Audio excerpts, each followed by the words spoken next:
4 mois après la mort brutale de son fils, Yannick Aleno accorde une longue interview au Journal du Dimanche. Entouré de son ex-femme Isabelle et de leur fils Thomas, le chef multi-étoilé de 53 ans se mobilise pour les familles endeuillées. Celles et ceux qui ont perdu un proche jeune, victime de violences. Le 8 mai dernier, la famille Aleno a eu la douleur de perdre Antoine, jeune chef prodigieux de 24 ans qui a été percuté alors qu'il était à l'arrêt sur son scooter en plein Paris. Un chauffard ivre, récidiviste, l'a fauché, alors qu'il venait de voler une Audi RS6. Ce dernier a depuis été mis en examen pour homicide et blessures aggravées involontaires et placé en détention provisoire.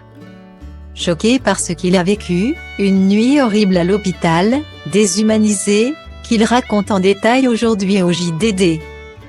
Yannick Aleno dénonce un système froid, où certains proches des victimes ne sont pas considérés.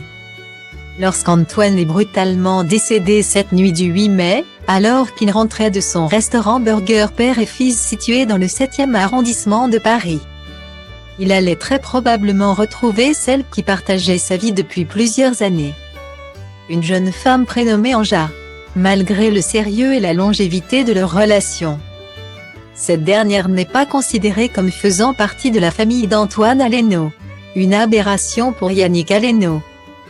Alors que son ex-épouse Isabelle précise que leur association concentre son action sur les victimes de faits de violence de moins de 25 ans ainsi que leurs proches.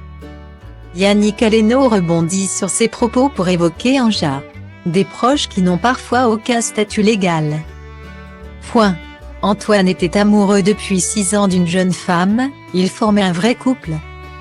C'est une artiste, encore étudiante aux Beaux-Arts, qui a une petite boîte de graphisme. Elle n'existe pas officiellement par rapport à Antoine, explique le grand chef. Qui considère Anja comme un membre à part entière de la famille. Notre famille est là pour elle. On veut qu'elle puisse finir ses études. Si nous récoltons des fonds, nous voudrions aider d'autres jeunes dans cette situation, poursuit-il, plein d'espoir. Quelques jours après la mort de son compagnon, Anja avait partagé plusieurs photos d'eux sur Instagram. Mon amour, ma muse, ma maison, avait-elle alors écrit en légende. À la plus belle âme que la vie a mise sur mon chemin. T'avais un sourire à réveiller le soleil en pleine nuit, avait-elle ajouté en juillet. Cet amour éternel pour Antoine, Anja le partage avec sa famille.